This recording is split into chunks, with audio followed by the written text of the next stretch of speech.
Бас ауруымен кездеспеген адам кемде-кем шығар. Себебі бас ауруы 300-ге жуық аурудың белгісі болып көрінеді. Басымыз ауырғанда, яғни қастың жоғарғы бөлігінен желке аймағына дейінгі аралық ауырған кезде біз мидағы ауырсынуды сезбейміз. Ол кезде бізде ауыратыны мидың қабықшалары, бастағы қан тамырлар, жүйке жүйелері, құлақтың, көздің, мұрын қойнауларының аурулары, мойын бұлшықеттерінің және бас сүйегінің аурулары ғана сезіледі. Себебі мида ауырсынуды сезетін рецептор жоқ. Сол себепті кей жағдайда миға жасалатын оталар ояу кезінде жасалады.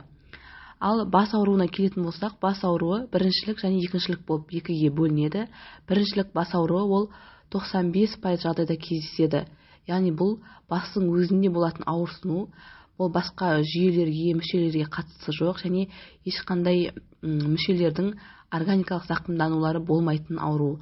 Бұл бас ауруына жаңағы кернеулік бас ауруы, бас сақинасы мигрен және кластерлік бас ауруы жатады.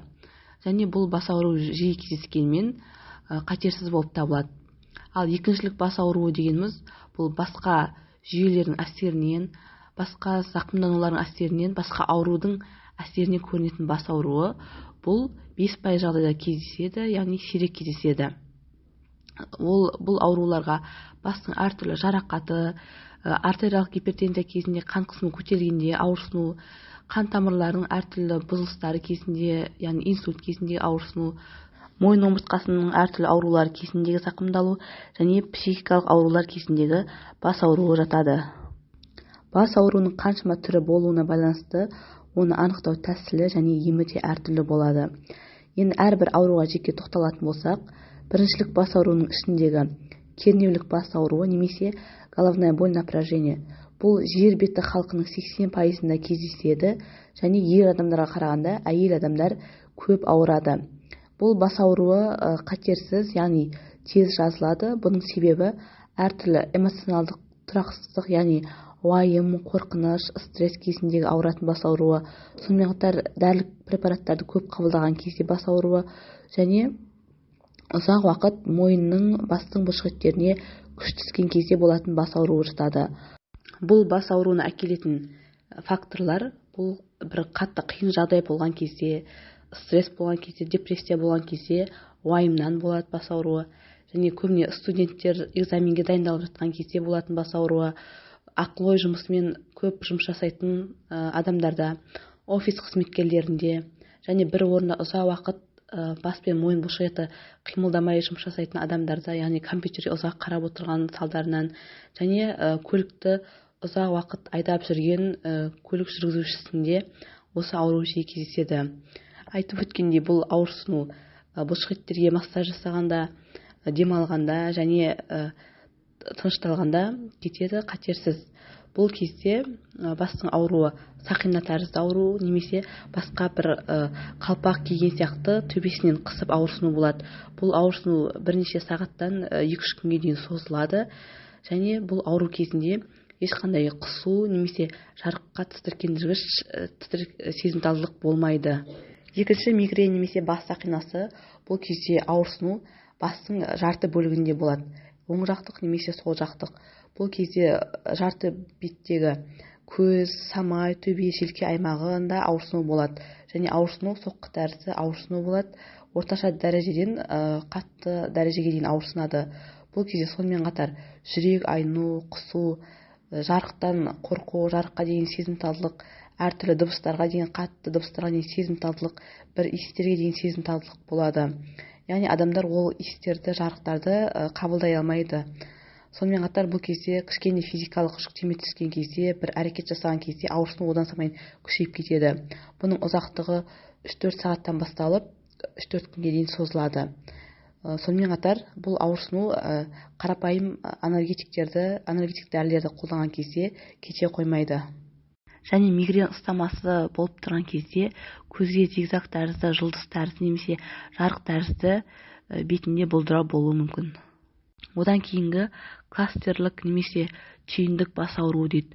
Бұл бас ауруы сирек кездеседі, бірақ бұл кезде өте қатты қатты ауырсыну болады. Адамдар тіпті шыдай алмайтындай, өздерін қоярға жер таппайтындай ауырсыну болады. Бұл жарты сағаттан 3 сағатқа дейін созылады, және бұның ұстамасы бір айда 1-2 рет кездеседі. Бұл кезде қатты ауырсыну болған соншалық ешқандай дәрілер де әсер етпейді. Адамдар оның себебін таппайды. Тіпті бір жұмыс жасауға, бір нәрсе қарауға да ешқандай адамда қызығушылық болмайды. Бұл кезде көз тұсы аймағы ауырады, көз жасаурап, көзде құшу болады. Ендігі кезекте екіншілік бас аурулары. Яғни екіншілік бұл бастың әртүрлі жарақаттың әсерінен зақымдалуы, сонымен қатар қан айналымы нашарлауы, яғни инсульт кезінде, артериялық қан қысымы жоғарылаған кезде, және тағы да басқа көптеген аурулардың әсерінен ауырсынуы. Бұл 5-6% жағдайда сирек кездеседі, және бұл кезде негізгі ауруды анықтап алу керек. Сонымен қатар бұл аурулардың өзінің жеке-жеке белгісі болады. Мысалы, жарақат алғаннан кейін болатын, миға соққы тигеннен кейін болатын ауырсыну кезінде қосымша неврологиялық бұзылыстар болады. Инсульт кезінде де өзінің белгілері болады. Ал осы екіншілік типтегі бас ауруының бірі мұрын қойнаулары кезінде ауырсынуды айтып өтсек, бізде мұрын маңында ауаны жылытуға және оны ылғалдандыруға, сонымен қатар дауысты шығаруға дұрыс шығуына көмектесетін қойнаулар орналасқан. Ол бет аймағында, бас сүйек ішінде және маңдай аймағындағы жұп қойнаулар. Бұл қойнаулардың ішінде әртүрлі инфекцияның әсерінен, салқындаудан қабыну болған кезде, яғни синуситтар, олар этмоидит, фронтит, гайморит болған кезде бас ауруы сияқты көрінуі мүмкін. Бұл кезде ауырсыну басқа да белгілермен көрінеді. Мұрынның ағуы, мұрыннан жағымсыз иіс шығу, және бұл кезде бас ауруы басты төмен еңкейіп қаратқан кезде ауырсыну болады. Бас ауруының басқа да түрлері туралы немесе оларды ашық алдағы видеода айтатын боламыз. Енді бас ауруының еміне келетін болсақ, емі дәрілік емес және дәрілік емдерден тұрады. Дәрілік емес емі, егер мойын бұлшықеттері жиырылып қалатын болса, соған массаж жасау, мойын аймағына жұмсақ түрде массаж жасау. Егер мигрен ұстамасы басталатын болса, ол кезде демалу, жарықты өшіріп қою, қатты дыбыстардан сақтану, сонымен қатар эмоционалдық тұрақсыздық болып тұрған кезде стресстен сақтану сияқты тәсілдер жасауға болады. Ал дәрілік емі ол әртүрлі қабынуға қарсы стероидті емес дәрілік препараттар, мысалы ибупрофен, аспирин, диклофенак, парацетамол сияқты препараттар, және бұлшықеттің қатты жиырылу кезінде миорелаксанттар, яғни бұлшықетті босаңсытатын дәрі-дәрмектер, сонымен қатар стресске қарсы антидепрессанттар қолданылады. Ал мигрен ұстамасы ұстап тұрған кезде оларға қарсы бета-блокаторлар, антиконвульсанттар, антидепрессанттар және ботулинотерапия әсер етеді. Сонымен қатар бұл дәрілерді жиі ішуге де болмайды. Бір аптада 2 реттен жиі ішсе, бұл керісінше қайтадан басың ауруына әкеліп, дәрілік абузус деп аталатын бас ауруына әкеледі.